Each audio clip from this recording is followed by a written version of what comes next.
Ita hlaya verse 31 hi fika na yona aka verse number 36. Hallelujah. Book ya Luka. Jara lambere kusina bompa namuhla ngatleka. Ngono kombela kuna vayeni. Amen. Batsene palamba ninge mpoyini maseke. Hallelujah. Sikwemba xikunxi katekisa. Mchavisi wa lava vo tlela va tlakule xitukulwana. N'wana wa vanhu munhu wela vusiwana. Mata siku rin'wana ta tlela mi xitakuleni mi lorhamela hansi ka sina. Ku chika dinyoka dikulu. Di wela mavokweni ma n'wina. Ivi mi cukumeta xin'wana xa vanhu. Mi ta holova ngopfu na vinyi van'wana. Amen. Okay. Luka chapter 4, verse 31, if you can yona eka 36.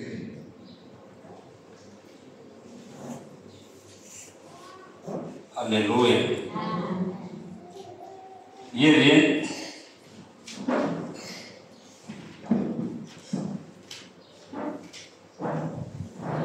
Lama kaya tumala kaya sayla yona. Moya wa thyaka kutani Yesu a rhelela a ya eKapanawume ku nga muti wa Galiliya. A toloverile ku dyondzisa vanhu hi siku ra Sabata. Kutani vona a va hlamala ku dyondzisa ka yena hikuva rito ra yena a ri ra loyi a nga ni vuhosi. Esinagogweni a ku ri ni munhu loyi a ri ni moya wa thyaka wa dimona. Wona u huwelela hi rito lerikulu. Mhaka ya hina na wena hi yihi ke? Wena Yesu wa Nazareta. Xana u tele ku ta hi lovisa xana? Ndza ku tiva leswaku mani u lowo hlawuleka wa Xikwembu. Kambe Yesu a wu tshinya ku, miyela, huma ka munhu yoloye. Hi loko dimoni ri wisa munhu loyi exikarhi ka ntshungu, ri huma eka yena, kambe ri nga n'wi vavisanga. Kutani hinkwavo va hlamala, va vutisana va ku, rito ra munhu loyi hi lero yini? Leswi a lerisaka mimoya ya thyaka hi vuhosi ni matimba. Kutani yi huma ke? Kutani ku twala ka yena ku hangalaka matlhelo hinkwawo ya tiko rero. Amen. Xikomishana mavoko. Amukeli na mesema basa kusuka kama nzeko. Amen. Mi amukeli kwa mshine. Psalm 35 foot. Punguram na laka 35 foot. Kambe Yesu a wu tshinya aku, miyela, huma ka munhu yoloye. Hi loko dimoni ri wisa munhu loyi exikarhi ka ntshungu, ri huma eka yena, kambe ri nga n'wi vavisanga. Dimoni leri loko ri tshinyiwa ri n'wi rhurumelisa hi matimba munhu loyi, ri n'wi wisela ehansi, ivi ri huma ri nga n'wi vavisanga. A hi khongeleni. Xikwembu a khongela hi mpfuno, hi kotisi hi endleli tswalo hi vito ra Yesu. Amen. Ni lava ku ya dyondzisa eka siku leri ehansi ka nhlokomhaka leyi nge huma u nga se vaviseka. Huma u nge se vaviseka. Ku na swin'wana leswi hi nga nghenaka ka swona, loko se hi huma ka swona hi huma se hi vavisekile. Se hungu ra namuntlha ri hi hlohlotela ku hi huma hi nge se vaviseka. Rito ra Xikwembu laha hi hlayeke kona, mutsari wa buku leyi i Luka. Luka a ri dokodela. Luka a ku ri munghana wa muapostola Pawulo. Loko Pawulo a ri jele, Luka yena a ya pfuxela ngopfu muapostola Pawulo. Se Luka loko a rhikoda swilo swa yena leswi katsaka na health ya munhu, a swi twisisa swinene hi mhaka ya ku a ri doctor lero tshungula na mavabyi. Se laha hi twa hi ta Yesu Kreste loko a nghena andhawini ya le Kapernawumu leyi kumekaka a Galileya. A toloverile ku dyondzisa hi siku ra Sabata. Se loko a nghena ka man'wani ma masinagoga, a hi ku sinagoga. Loko a nghena ka sinagoga leyi, a kuma ku ri na munhu loyi a nga ngheniwa hi moya wa thyaka, ku nga moya wo biha. Loko a fika, demoni leriya ri ri Yesu, u hi xanisela yini? U tela ku hi xanisa xana? Ha ku tiva u lowa matimba wena, u n'wana wa Xikwembu. Va ka hina kun'wana mimoya ya swi kota ku mi onga mi tshunela kusuhani, yi endla ingaku yi tiva leswi ka swa n'wina, ivi mi ku hakunene, ivi miya, ivi mi bvanganyela. Ya va xaka nga xifela. Aleluya.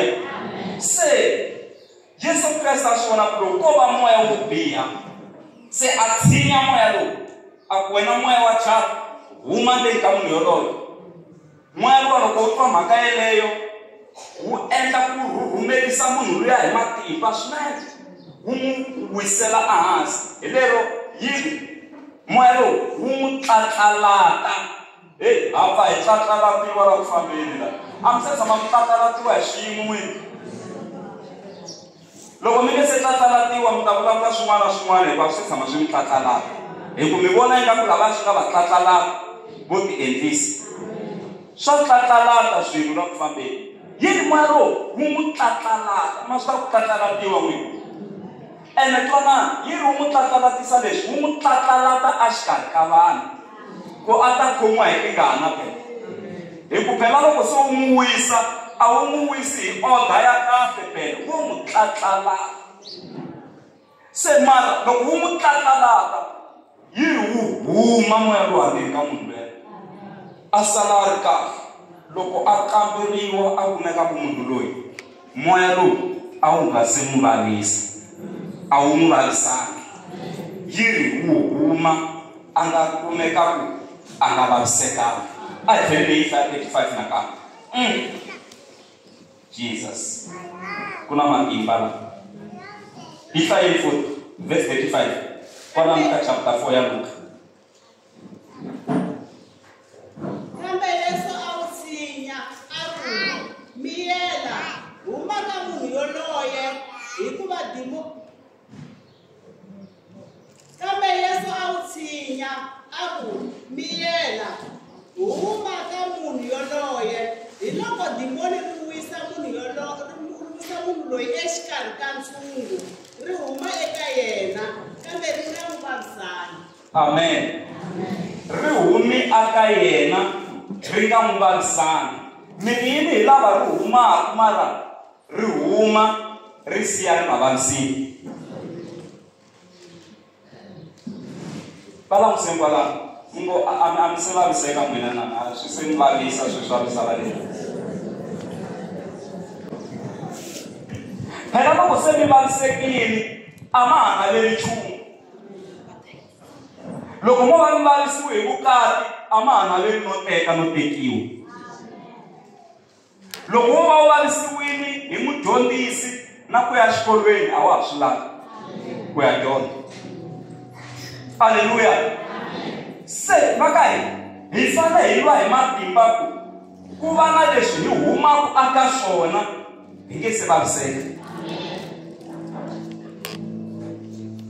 Aleluya kereke ya hosi. Hi xi lexi hi fanelaka hi huma aka swona hi nge se vaviseka.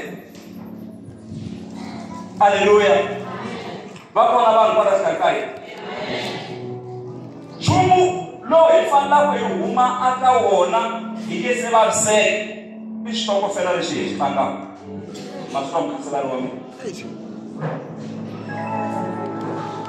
Switokofela leswi hi swi tlangaka a hi humeli hi nge se vaviseka. I hungu leri ni nga khomisiwa loko ta tsundzuxa kereke. I xitokofela xa njhani xa ku n'wina mi chayela hi ku tshembeka loko xi tlangela lavaya na lavaya, mara siku xi tlangela ku mina a ku fanele ku ta 100 rand no nyika xikombiso mara ka mina ku ta 50 rand ni ku switsongo ni chayela malembe walawa ni nga chayela wona loko xi vuya ka mina ku ta 40 rand lavan'wani va vulavula hi xitori swa ku hi hlangani na tiprobleme ta timali hi hlangani na leswi mara mina ni vulangi loko xi tlangela vona ni yisini why mina xi nga ni tlangeli mali ya kona yi helerile why ni nga humi ni nge se vaviseka huma u nge se vaviseka ku na probleme kwalaho loko hi twananini ku xitokofela xi ta hi tlangela hi 100 rand loko xi vuya ka mina na mina xi ni tlangele hi 100 rand mara loko yi ngati swa tikomba ku i swilo leswi telaka ku ni vavisa ni fanele ni huma ka xitokofela xexo ni nge se vaviseka swa ta ni endlela khadi ni endlela service ni hamba ni tivekela hi nexe ni tlanga xitokofela ni ri nexe hi ku lexo tlanga na van'wani mina a xi ni tlangeli maka ku a xi nga mi tlangeli va swi tiva ku mi hava ka n'wina va nga ta mbulavulela na loko va nga mi nyikangi mali va swi tiva ku swi nge heli hi ndlela yin'wanyani a va mi vheriwi hi ndlela yin'wana a va wu voni ntikelo wa n'wina okay twisisani mhaka leyiwani loko va za n'wina xi nga mi tlangeli ve ni mi hava tirho na mali bona hi vona va nga na tirho na mali ve ni mali a yi mi faneli yi fanela vona loko mi bava voko mi ta ni nyanyisa huma u nge se vaviseka kun'wana mi fanele ku huma mi nge se vaviseka hi le society mi vona kahle society ya ku tirhelo ra kona a ri tshamisekanga mi vonile yin'wana ya mikosi ni vula yini ya n'wina mi nga joyina yona society kun'wana manyuma na maendlelo ma kona a mi pfi mi ni vutisa ku siku ku nga ta famba mina swi vula ku swi ta va wese musi why mi nga humi mi nge se vaviseka mi le ku chayeleni hi ku tshembeka mara matirhelo ma kona a ma tshamisekanga tshembisi ku va ta tisa tikhavichi ta 5 mara ku ta yini no nyika xikombiso phela mi swi vona kahle leswi humelelaka n'wina ma ha fositela ku chayela hi ku i society leyi nga joyiniwa hi kokwani wa hahani wa malume wa sivara wa n'wina ma swi tiva ku swi leyi njhani swa kona why mi nga humi mi nge se vaviseka hi ku ma swi vona ku laha swa endleka loko ku famba mina bokisi ri ta rhwariwa hi xikotikani xa tidokina hi ku swilo swa kona a swa ha tshamisekanga huma u nge se vaviseka a ni ngo hi ta huma hi nge se vaviseka a swi tihangi kereke ku huma mi nge se vaviseka mi pfuna n'wina yini moya loko hlongoriwa wu huma u nge se mu vavisa ku kumeka ku a wu nge se onha mara hi ta lava ku huma mi kuma ku se swilo swi onhaki ngopfu a hi humeni hi nge se vaviseka aleluya hi ku hi kuma laha hi faneleke ku hi huma hi nge se vaviseka mfundhisi Maxaka a swikweletini vanhu ngo sungula ku langusa hansi huma swikweletini u nge se vaviseka loko se swikweleti swi ku vavisile u ta navela kodriki ya khokho u ta yi xava hi u to yi navela u kuma ku yi xava swa tsana ni vula kodriki huma swikweletini u nge se vaviseka loko ku ta lava tichechisa wa koloka chechisa ku hita lava nkukulu kukulu ku hita lava matamani ni marhanda njhani hi kolokiseni lava tintluwa no sweka tihove hambi swi koti tintluwa ta tekile ku hita lava tiforomo foromo leyo ba hi swimbirhi hambi vula ku foroma yiliwele hi lero swo kolotiwa swi ya swi kolotiwa swi tala swin'wana mi nga ha swi tivi va langutiseni valava nga kuma u nga pahlele va nga mbala yo kolotiwa xikweleti a swi hakeriwa va vutiseni ko duku leri ni ri hakeriwile ku na van'wani xikweleti xi le ndzeni hi ndlela leya ya ku kolota hambi a ri na mali yo xava u twa swi nga endli kahle chayelani hansi hi vulavula hi xikweleti Why mi nga humi swikweletini mi nge se vaviseka? Haleluya kereke ya hosi. Van'wana le makaya a hi tshami hi chava lavo lomba swikweleti. Van'wana tifoni a ha hlamuli hi chava lavo lomba swikweleti. Van'wana timeseji loko ti nghena a ha cheki hi chava lavo lomba swikweleti. Kahle n'wina mi hanya ku vava mi hunduki hlonga ra xikweleti. Why mi nga humi mi nge se vaviseka? Humani mi nge se vaviseka. Swibelani leswi swi nga kona e5 hinkwaswo a swi hakeriwi. Why mi nga humi mi nge se vaviseka? A hi ku heta huma hi nge se vaviseka. Haleluya kereke ya hosi. Loko ku ri na swikweleti ngopfu swi fika la se swi ku vavisaka. Na loko ku ri na swin'wana kerekeni swi lavaku mali a wa ha swi koti ku nghenelela. Mara mbilu yi ku yi swi lava mara u kuma ku wa tsandzeka hi ku leteni ka swikweleti.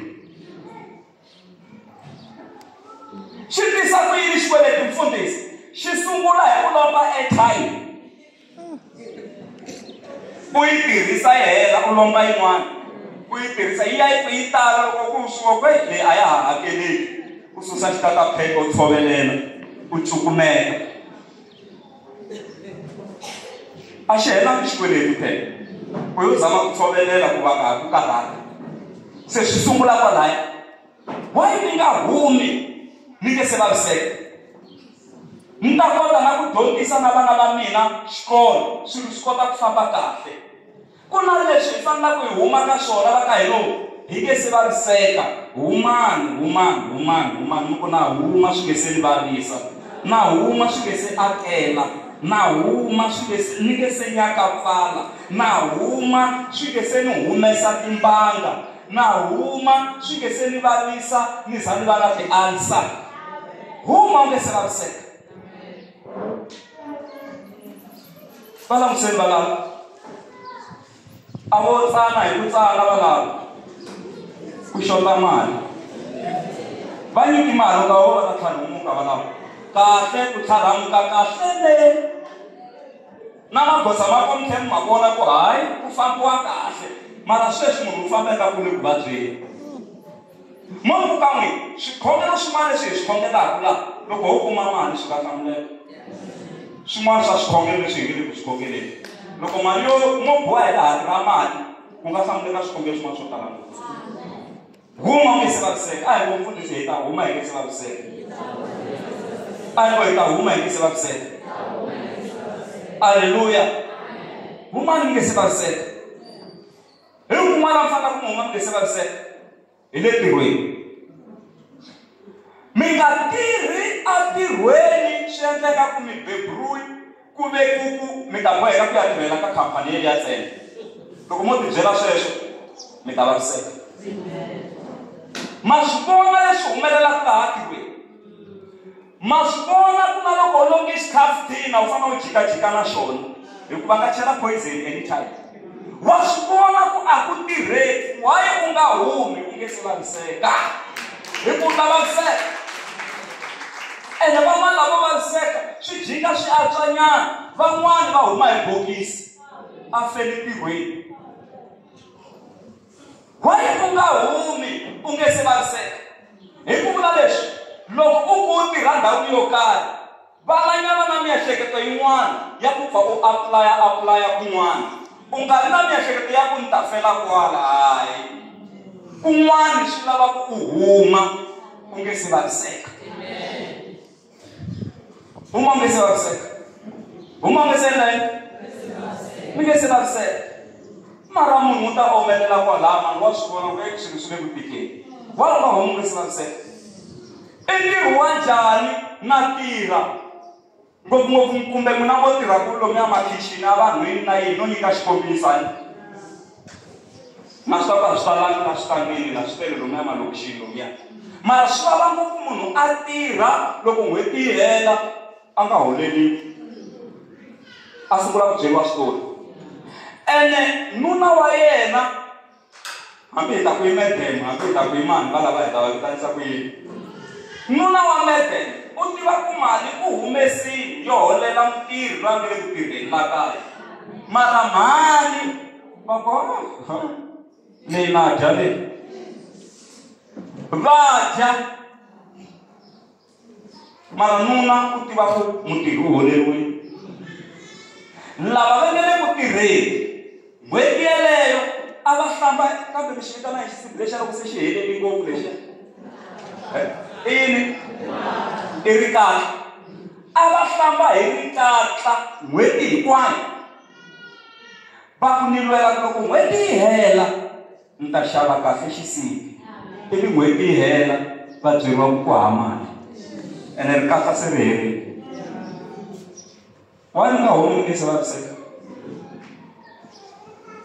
moni mkhocha n'wina vo tirhela makhixini loko mi pfa mi xewetana na lava tirhelaka hala kun'wanyana mi ri maseve mi pfa mi twelela ku a ku na van'wani va lavaka munhu mi nga xewetani swi helela moyeni ma vula ku hayi mi pfa mi twelela loko mo twa van'wani va ku ve ni ku laveni ka munhu ni kona ku mi ta huma kahle hala mi nge se vaviseka n'hweti ri zaka ku timbirhi tinharhu va ka hina a mi swi voni ku ingaku se mo va ku tirhisiweni se munhu tihlonga phela humani a no mi chela moya no mi pfuna ku mi huma mi nge se vaviseka mi nga fositeli a mi bebuleriwa ku xikolokolo mi fanele mi ya mi ya fela mi ku mi tirhela kwalano hayi humani mi nge se vaviseka aleluya kereke ya hosi a hi humeni nge se endla yini mi nge se vaviseka a hi ku hi ta huma hi nge se vaviseka a hi ku hi ta huma hi nge se vaviseka aleluya kun'wana mi fanele ku mi huma mi nge se vaviseka hi le ka working group a hi nga working group okay mi twananile ku working group leya hi loko munhu a ri na tiro u tiseriwa switulu swingani na tibawulo tingani na matafula mangani hi leswi no nyika swikombiso hi leswi nga twana na swona mara siku n'wini va ku na tiro ku ta switulu swo yima hi milenge minharhu mara n'wina mi yisile swo yima hi milenge ya mune siku vona va ri na tiro leyi mara n'wi mi tiseriwa swa milenge minharhu va tshama va tlhe va wa vayeni va n'wina tibawulo ta kona mi tiseriwa leto pfuta matafula ma kona loko ri vekiwe rin'wana ra vaya manyari ku enyama hi loko swi tiseriwa n'wina kasi why na mina ni nga tiseriwi swo saseka ku ntirho wa mina wu humelela wu saseka humani mi nge se vaviseka ka group yo fanele male humani mi nge se vaviseka humani mi nge se vaviseka i working group ya njhani yo mi siku swi tirhela ku mina a ku tixi swo vonaka okay working group ya n'wina yi na vanhu va 10 ku fanele ku ta vanhu va 10 n'wina mu wa wu lehele loko yi tirhela n'wina a ku fanele ku ta 10 a hi swona mara ku ta 4 nkarhi wun'wana ku ta 5 lava manele kwihi mina hi ku hleketa ka mina loko ku ri ku a va kona lava 5 a va fanele va lava maxaka ma vona va ya va pfala a hi swona ku va kota ku tirha ku thele liya hi nga twana na yona yi humelela mara hi mhaka ya ku hi le ka mina why ka mina hi mhaka ya ku hi mina thele a yi vonaki why mi va humi nge se vaviseka kasi va mi tshemba ra n'wi kahle mi fositela hi n'wi ka kahle ka working group yeleyo matakuwa kun'wani a va mi endleli swilo swi saseka hikuva kwateli ku n'wana wa n'wina wa graduate a mi la ku endla ntlangu wa n'wana wa vo a ka graduatanga se va ta mi tise swilo swa kahle kasi a hi tirhisi swona hi tirha hi nawu wa working group humani nge se vaviseka a hi ngo hi ta huma hi ku se vaviseka a hi ngo hi ta huma hi ku se vaviseka aleluya kun'wana mi fanele ku mi huma mi nge se vaviseka hi le tikomitini ta tiko mata tikomiti ta community ti karhata ngopfu ta hlupha loko mi ri ka yo komiti ya kona mi ri mithinini va tlhela va mi holovele nge wo mi holela so loko ku ri ku hi n'wina mi nga varhangeri va kona hi lero mi ta khomiwa hi ndlela yin'wana yo ka yi nga twisiseki loko mi rhamba timithini a va ti loko va nga tangi mithini wu nga vi kona ku va na timeseji komiti la hile ku tirheni a hi ripoteli nchumu mara tolo mi va vitanini kutana ni hi ta va na michini mi ta va ripotela va ri kwihi ku va na hasahasa liya ya ku se mi hunduka lowo ka nga ri kahle kasi mi fela yini ka komiti yeli ya n'wina why mi nga holi mi nge se vaviseka swin'wana swi endla ku vukhongeri bya n'wina byi va hansi swi mi onha moya mi kuma ku moya wa n'wina wa tsandzeka ku kahle ma tsandzeka ku connecta na Xikwembu hi ku mi vavisiwe a tikomiti ta tiko pambarisi ngopfu n'wina hi ri vambarisi aleluya va yini vambarisi humani nge se vaviseka a hi ku hi ta huma hi nge se vaviseka aleluya kereke ya hosi kun'wana mfana ku huma mi nge se vaviseka hi le rixakeni ni vula maxaka ma n'wina a ho hlayanyana vhesi a hi hlayi Genesis 12 hi langusa verse 1 hi fika na yo ka 3 maxaka man'wani humani mi nge se vaviseka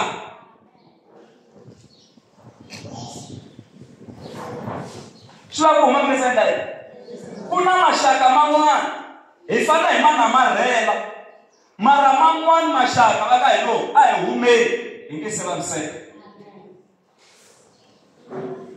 humani mi nge se vaviseka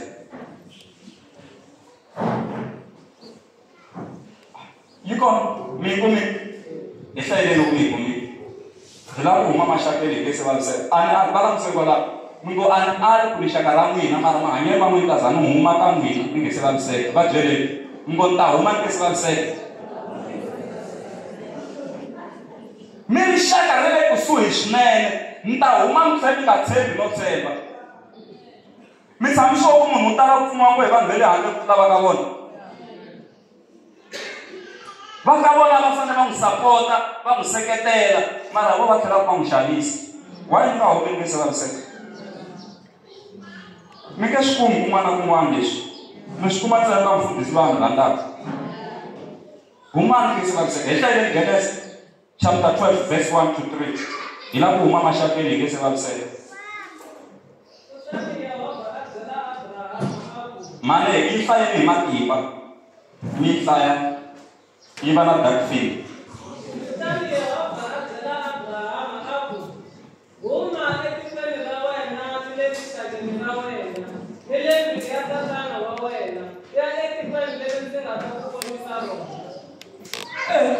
chela mi sungurisi swi le bibeleni swileswi i mfundhisi va vulavulaka i Yehovha a hi makhelwani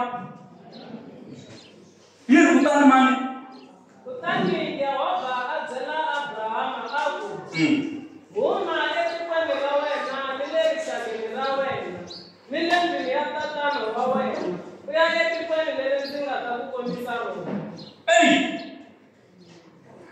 hi le Xikwembu xi lava ku katekisa Abrahama mara xi kuma ku laha a nga kona amaxakeni a nga katekiseki mataku hayi a ri Abraham vito ra yena Abraham swi vula ku tatana laha tlakusiweke loyi a tlakusiweke kwihi amagandzelweni aka swa mphahlo a ku phahliwa ka vona n'wana loyi a ku ri yena Abraham a ri na vito ra le gandzelweni se loko a ri na vito ra le gandzelweni Xikwembu xi lava ku n'wi katekisa xi swi vona ku hayi loko a ha ri laha tikweni a ha ri maxakeni a nge katekiseki kahle se Xikwembu xi ka yena huma laha ka rixaka ra ka n'wina laha u huma na laha ndlwini ya ka n'wina laha hi ku ku tele swa mphahlo swin'wana na swin'wana huma aka maxaka ma wena u ya lomu ni nga ta ku komba kona u yo na huma mativa a ya kombiwa ndhawu yin'wanyana ya matimba ngopfu aleluya a kombiwa ndhawu yikulu namuntlha hi mikateko ya Abrahama i ya hina u yo pfumelela ku huma a huma ni le maxakeni u pfumelele ku huma ni le kwihi loko mi lava ku vona ku ma dangerous maxaka va ta mi sungula hi ku lomba mali ka n'wina va ta lomba n'wana hahani a mi lombi 200 ivi n'wi lomba n'wana hahani ka ximala lexi a ni ku nyikete 100 rand ya ivi nyikete ivi za yi ngheka 1000 yi ku yi lombeterile se ma yi lava phela kusuka nyiki mali a ya ha lavi ku vuya loko yi vuya se ku vuya leyikulu mali ya kona mi ta chachamela mi nge tlheli voko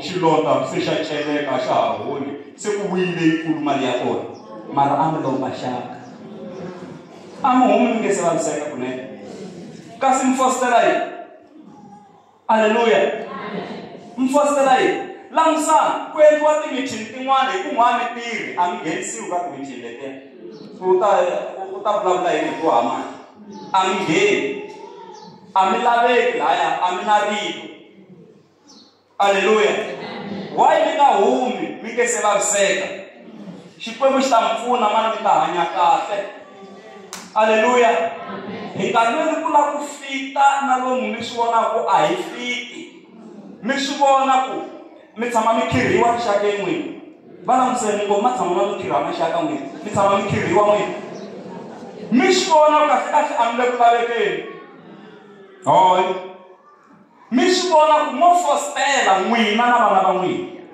a mi laveki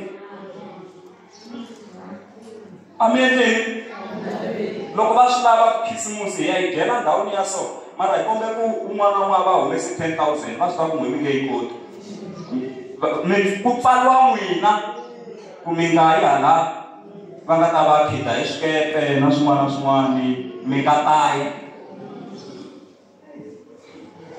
wayi mi nga humi mi nge se vaviseka humani mi nge se vaviseka aleluya xikwembu xi ta mi humelerisi xi humelerisa na vana va n'wina va basa va kuma tibasari va ya dyondzeka mi ta hluvuka n'wina mi ka mi khirhiwa mi ta hluvuka swi ta endla swo lava ntsena mi teka goza ro huma mi nge se vaviseka ene mi huma kahle hi ku kun'wana loko mi ka mi nga humi kahle va ta mi pfala ku na tin'wana phela mi ta lava ku huma mi kuma ku a ka ha humeki va ta mi dlaya ni vula rifu leriya ra ku mfundhisi va ta va ku a ri exibokisi ku humiwa kahle spontaneously kahle va tlhela va sala va nga vavisekanga humani nge se endla yini loko mi hi vona hi ri ka mininginisi namuntlha ku na lomu hi yo huma ni yo huma letikweni ra ka hina le ka makuleke leyi ni nge se vaviseka hi ku a va vona mfana loyi a nge se tekaka loyi a nga taka a nga va rhangeli ivi ni huma ni nge se vaviseka tshinela ka mininginisi kusuhi na swilo kusuhi na doroba va hlamusela valambo a mi humi mi nge se vaviseka na a hi to va hi fike nkarhi muni ni yo huma ni ya gangana namuntlha se ni la ka mininginisi a mi ta ni tiveki loko a nga ha tshami kwini a ni ta va ni kungerini leyi swi lava ku huma munhu a nge se endla yini na loko mi vona munhu mi vona ingaku mfana a nge tshama a ri mfana wa kula u na malembe na yena va hlamusela kwalamu why mi endle hi n'wini mi nga na malembe ni ri n'wexe phela hina hi nga wo malembe a mi humi mi nge se vaviseka kunene xikwembu xi ku huma ku ya lomu ni nga ta ku komba kona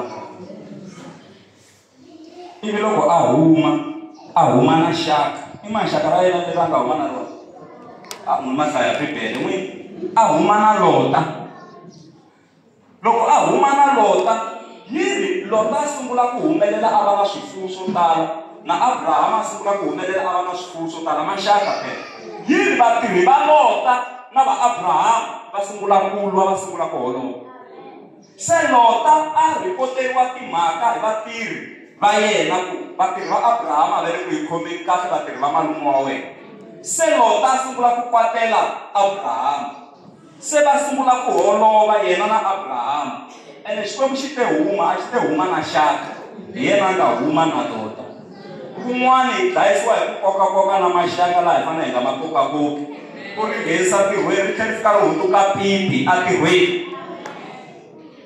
ku ri xaka ra n'wina wa nga hundzi se vaviseka se Abrahama u ri ka Lota n'wana sesi hi nga holovi wena langa ndhawu leyi u lavaka ku swifuwo swa wena swi dyela kona hikuva a va lwela madyelo ya tlhasi mina ni ta langa ndhawu leyi nga ta sala ivi Lota xiboha ku rhanga mina Lota xi langa na nambu lowu a wu ri kona xi ku nambu hinkwawo wa mina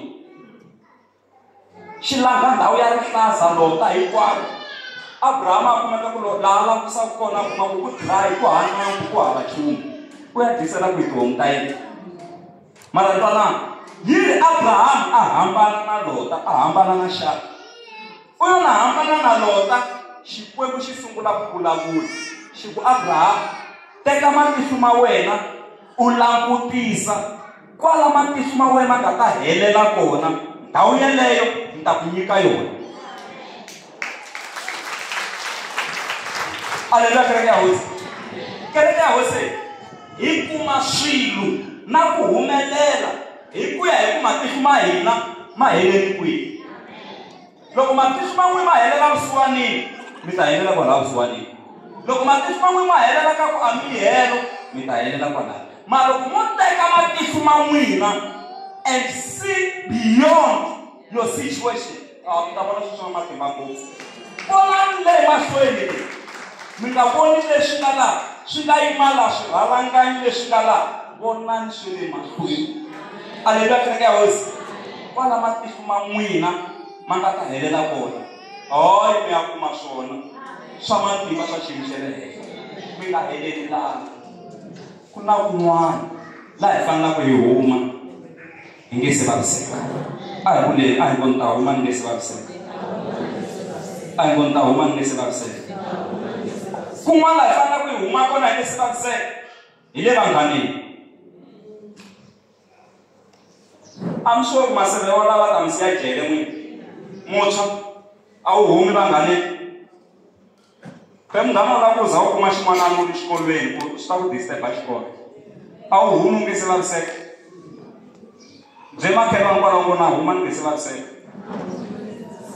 vuxaka bya njhani byo lava ku fambeni lomu ya tixebini mi rhamberiwa ku mi famba lomu ya tikhaveleni lomuya why mi nga humi mi nge se vaviseka vantshwa va xinuna humani mi nge se vaviseka vanghana van'wani va ta mi kokela le ka swidzahadzahani leyi va mi kokela hala ka ti-drugs hala va lava ku za u vaviseka hi swidzidziharisi why u nga humi nge se vaviseka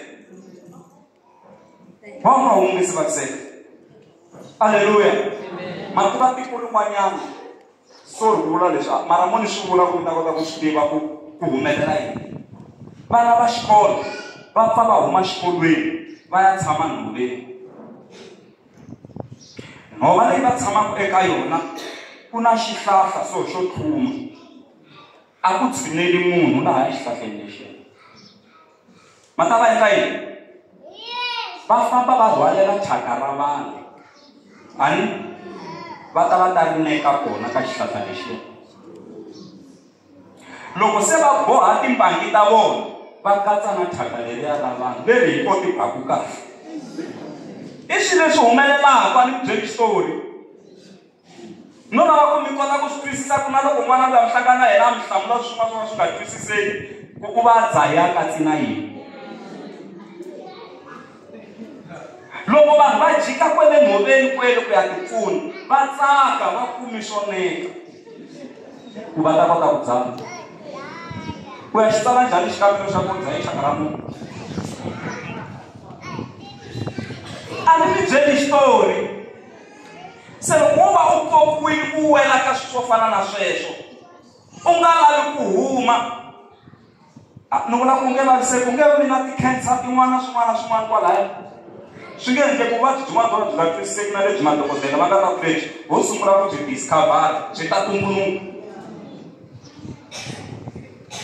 waye u nga humi nge se vaviseka mani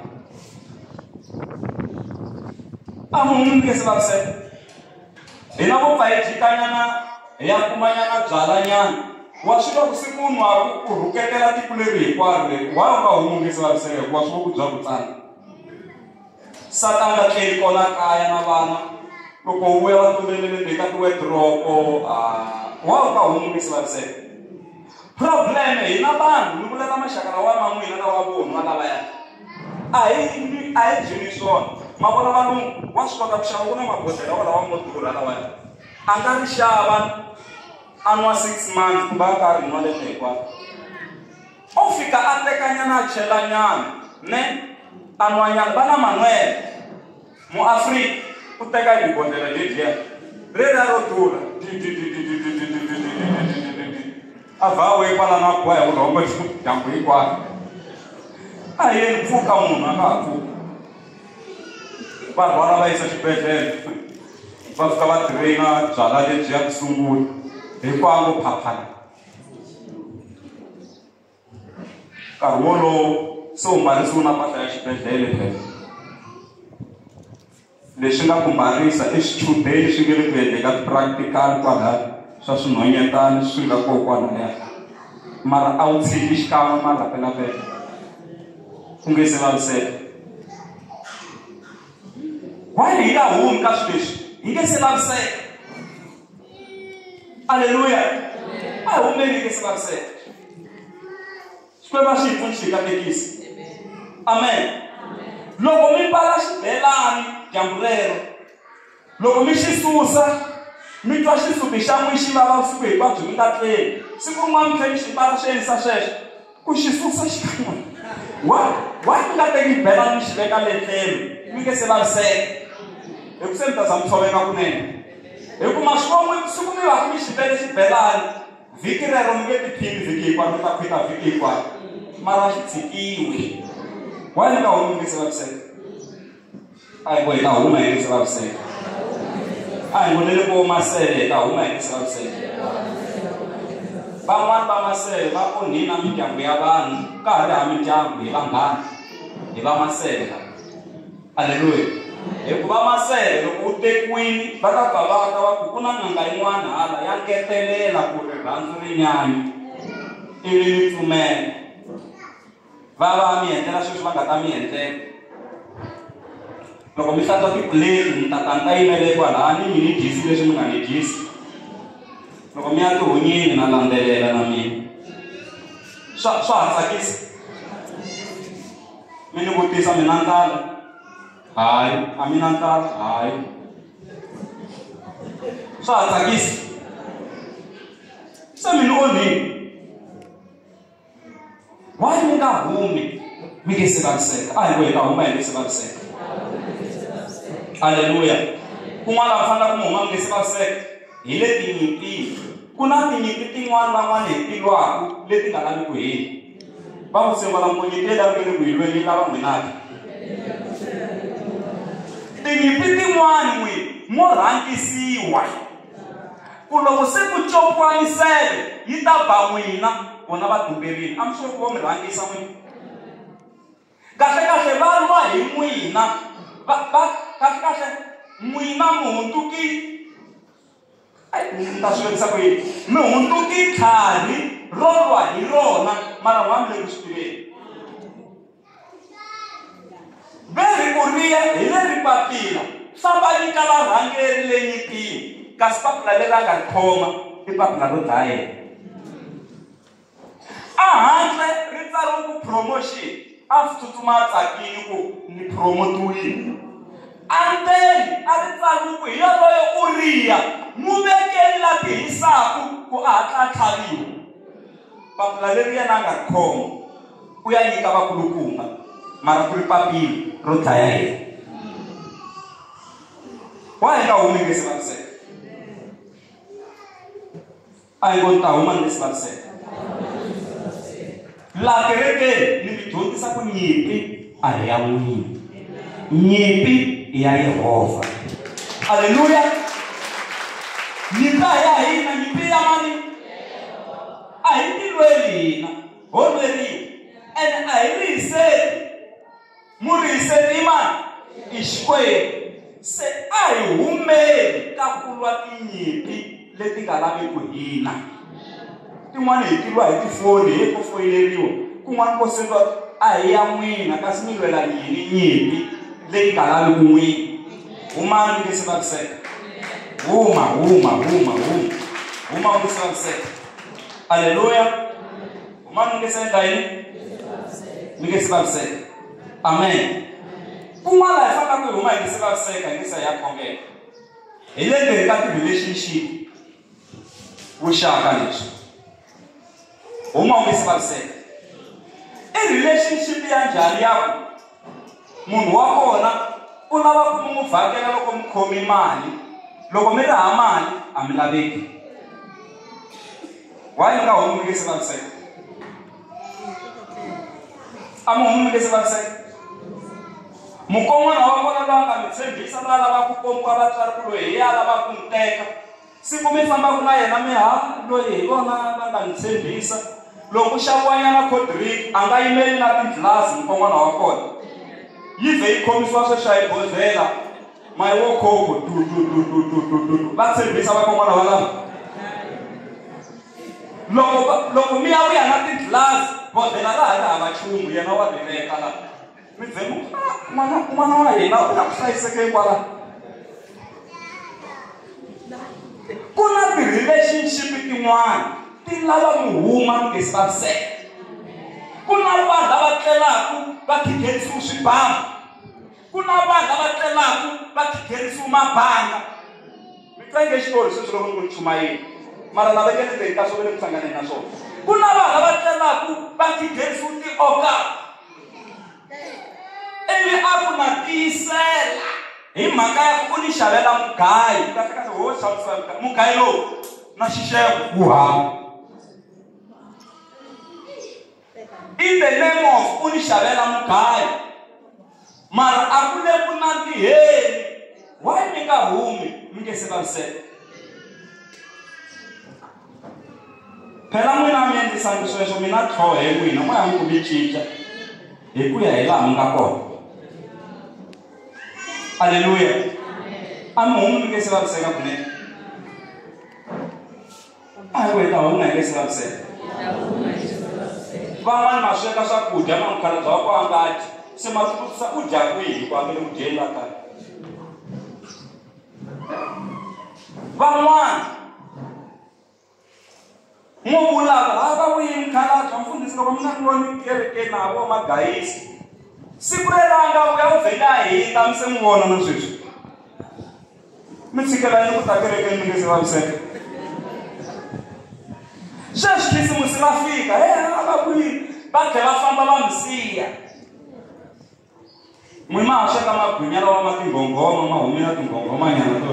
Leriya ro loko u ri teka u rhanga u lumanyana nghonghoma liya ku sungula ku sungula. A va kona.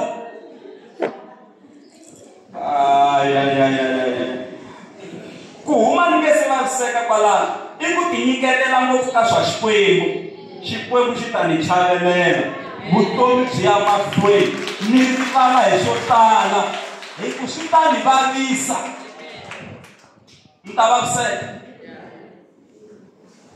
Amen. Amen. Amen. Amen. Amen. Hallelujah. A mi humi mi nge se vaviseka. Kun'wana vonini van'wana va yi vonini, a fositela mativa n'wanuna a za a teka banga a n'wi tsemelela kunene a va swi pisana hi ku tsandzeka ku huma ku nge se vaviseka.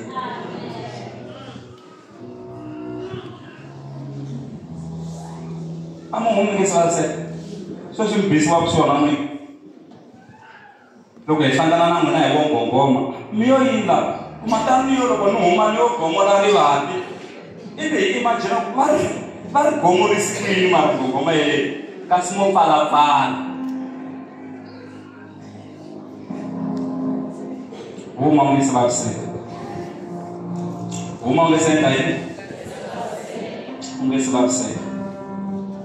Huma u nge se vaviseka. Kereke ya hosi, nuna wa khongeleriwa, nsati wa khongeleriwa, ni vula lava lava ku teka na ku tekiwa. Munhu a ngo hala swi sukela swa khongeleriwa hi ku mi ta vaviseka. mi ta vaviseka. Loko Xikwembu xi kona na, xa hanya na. Haleluya. Swi lava ku huma mi nge se vaviseka, hi ku ni ta huma ni nge se vaviseka. Kun'wana mi fanele ku mi huma mi nge se vaviseka hi le ndzeni ka competition. Ni vula mphikizano, a mi la ku tluriwa hi ximanimani, a mi la ku tluriwa hi ndyangu wa ka ximanimani. A mi humi ka competition mi nge se vaviseka. A mi humi ku phikizana. Haleluya. A ni la ku tluriwa hi lavaya. Mi za mi nghena na le swikweletini leswi a hi nga vulavula hi swona hi ku lava ku phikizana na van'wanyana. Va langutiseni kwalaho, mi ngo phenani swi tivi ku n'wini le ku phikizaneni na mina. Va byeleni ku mani swi tivi ku mi le ku phikizaneni na mina. Hi ku ta vo munhu a nga papa hlayaniwani masiku hinkwawo, kasi u siyeriwe hi xaka ra yena a nga lova a yi siya.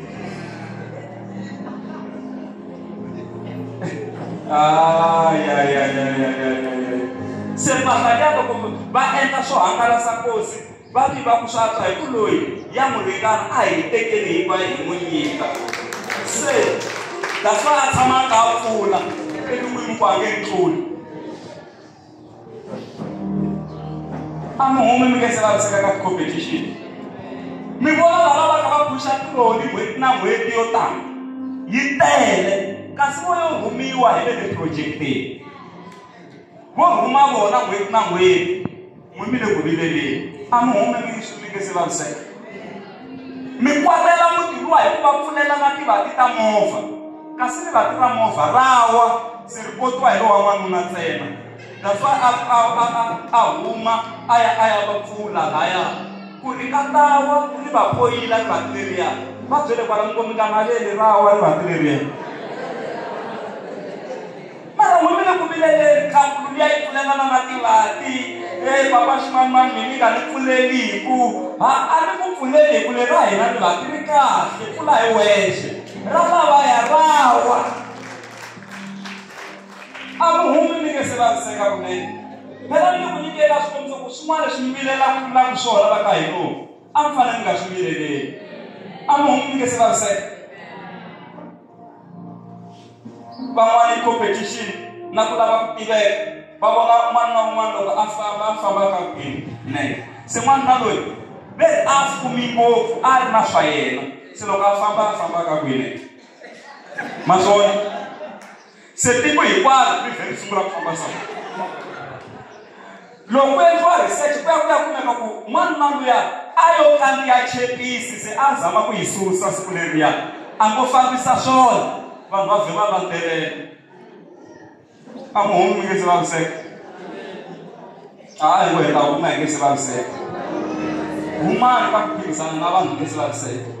Loko swi fita ku mi maka 2 rooms, ti makele 2 rooms. Loko swi fita 1 room, makani yona. Loko swi fita 5, makani yona. Haleluya. Mi ta ya loko mi extenda hi ku ya hi matimba ma n'wina. Humani mi nge se vaviseka. Swo hetelela lava fanelaka ku huma mi nge se vaviseka i xitetasi. A hi ngo xitetasi.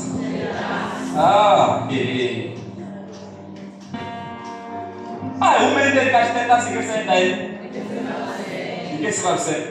Un'wana hi xitetasi u chava no komba ka vona ku ka hina hi laya, a komba ko makhelwani ku hi lahaya ka hina. Siku va ku kuma ku ri ka n'wina ku ha ku nga ri ka hina ni ya pfuxele makhelwani lahaya. I xitetasi xa vava mulungu. Haleluya. Xitetasi xi endla yini? Xa vava.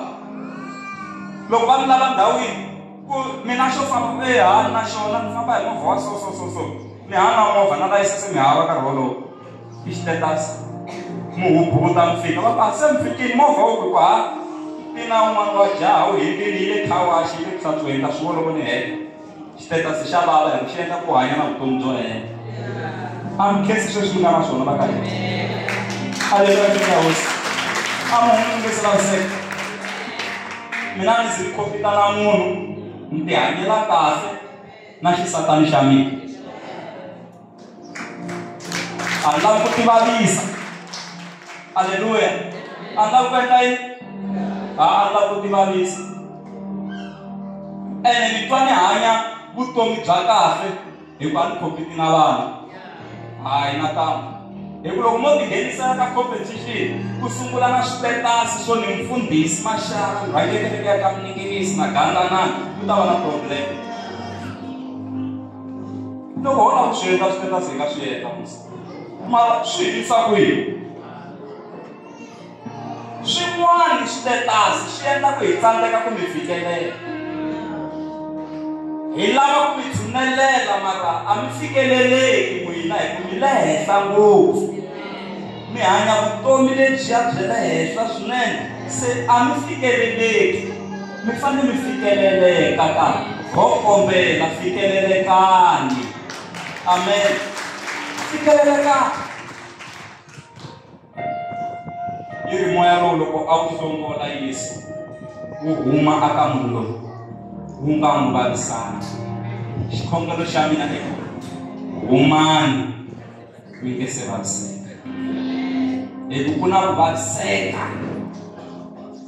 Munhu a vaviseka na byongo. Papa ri kahle mara se a nga ha ri kahle u vavisekile. Mi nge se vaviseka moyeni. Mi nge se vaviseka nyameni. Mi nge se vaviseka mbilwini. Mi nge se vaviseka miehleketweni. Humani mi nge se vaviseka. Na ku khongela na vanhu hinkwavo lava ngo mfundhisi Maxaka i nga ku amukela mina. Ku na laha ni lava ku huma ni nge se vaviseka. Tanani kwala mahlweni ta khongela na n'wina. Mi nga zi mi langusa makhelwana swi lava n'wina leswi mi ngo ni lava ku huma ni nge se vaviseka. Xikwembu ni pfuni ni huma ni nge se vaviseka. Ni nyiki ndlela we Xikwembu ya ku huma ni nge se vaviseka. Tanani kwala mahlweni, tanani kwala mahlweni, tanani kwala mahlweni na ku khongela na n'wina.